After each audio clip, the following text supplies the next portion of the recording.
Madam President. The senator from Minnesota. Madam President, I rise today to talk about our nation's defenses against cyber attacks, and I would like to commend the senator from Maine for her leadership, and all the ranking member, of course, on Homeland Security, and I would like also to commend all the three chairs, Lieberman, Feinstein, Rockefeller, for their work. As I said, I rise today to talk about our nation's defense against cyber attacks and how our nation needs to respond to those threats which affect our national security, our economic security, and our privacy. News reports and experts confirm that our nation's critical infrastructure, such as our water systems, our power grid, and so forth, are vulnerable to attacks from hackers and foreign governments. And every few weeks, we hear about yet another breach: Yahoo and Gmail, Citibank, Bank of America, Sony PlayStation. Millions of people have had their names, passwords, credit card information, or health information compromised. And it isn't just our national security or economic well-being that's being threatened by these attacks. It's the internet itself. If you want to use Facebook or a cloud-based email provider to communicate with your friends and loved ones, you need to know that your private communications won't be exposed by hackers. If you want to use the internet to spread new ideas or fight for democracy, you need to know that your work won't be disrupted by hackers or repressive regimes. Unfortunately, it's hard to write a good cybersecurity bill, because when you try to make it easier for the government or internet companies to detect and stop the work of hackers or of other bad actors, you often end up making it easier, or very easy, for those same entities to snoop in on the lives of innocent Americans. And so until recently, every major cybersecurity bill on the table would have done too much to immunize and expand the authority of the government and industry, and far too little to protect our privacy and civil liberties. These bills would make it too easy for companies to hand over your emails and other private information to the government, even to the military. Setting aside the Fourth Amendment, these bills would allow almost all of that information to go to law enforcement, and these bills would do far too little to hold these companies and the government accountable for their mistakes. A few months ago, I teamed up with Senators Durbin, Wyden, Sanders, Coons, Blumenthal, and Akaka to try to address this situation. We worked with privacy and civil liberties groups on the left, the right, and the center to come up with a package of proposals. We worked with the ACLU, the Electronic Frontier Foundation, and the Center for Democracy and Technology, which are traditionally associated with progressives. We worked with the Constitution Project, which is a bipartisan centrist think tank. And we worked with Tech Freedom and the Competitive Enterprise Institute, which are conservative, libertarian organizations. Together, we approached Chairman Lieberman, Ranking Member Collins, Chairman Rockefeller, and Chairman Feinstein, and proposed a package of amendments to the information sharing title of the Cybersecurity Act of 2012. The information sharing title is the part of the bill that will make it easier for companies to share critical information about cyber attacks to each other and with the government. These senators engaged with us earnestly, and in good faith. And after a lot of hard work and a lot of conversations, the sponsors made a series of changes to the bill that are major, unequivocal victories for privacy and civil liberties. Now, the bill is still not perfect from my point of view, but I can say with confidence that when it comes to protecting both our cybersecurity and our civil liberties, the Cybersecurity Act of 2012 is the only game in town. I want to take a moment to explain the changes made to the information sharing title and compare how the Cybersecurity Act now stacks up with its rival bills, the Cyber Intelligence Sharing and Protection Act, or CISPA, which recently passed the House, and the Secure IT Act, which has been introduced here in the Senate. First of all, I agree that we need to make it easier for companies to share time-sensitive information with experts in the government. But the cyber threat information that companies are sharing often comes from private, sensitive communications like our emails. And so the gatekeeper of any information shared under these proposals should never be the military. It should never be the NSA. Now, the men and women of the NSA are patriots, and they are undoubtedly skilled and knowledgeable.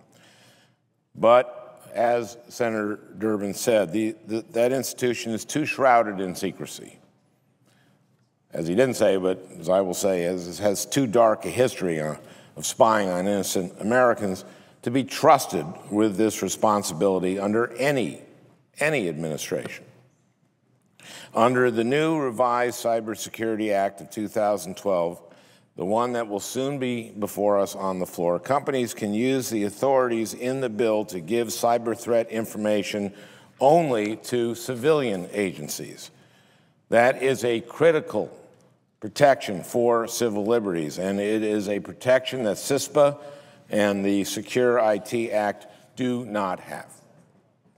I want to be very clear. An America with CISPA and an America with the Secure IT Act is an America where your emails can be shared directly, immediately, and with impunity with the NSA. Secondly, any cybersecurity bill should focus on just that, cybersecurity. It should not be a backdoor for warrantless wiretaps for information entirely unrelated to cyber attacks. In other words, once a company gives the government cyber threat information, the government shouldn't be able to say, hey, this email doesn't have a virus, but it does say that Michael is late on his taxes. I'm going to send that to the IRS. Under the Cybersecurity Act of 2012, once a cyber exchange gets information, it can give that information to law enforcement only to prosecute or stop a cyber crime or to stop serious, immediate harm to adults or serious harm to minors. CISPA actually has similar protections, but Secure IT allows a far broader range of disclosures to law enforcement. Here in the Senate, the Cybersecurity Act is the proposal that does the most to respect the spirit and letter of the Fourth Amendment. Third, a cybersecurity bill should make it easier for a company to share information with experts in the government.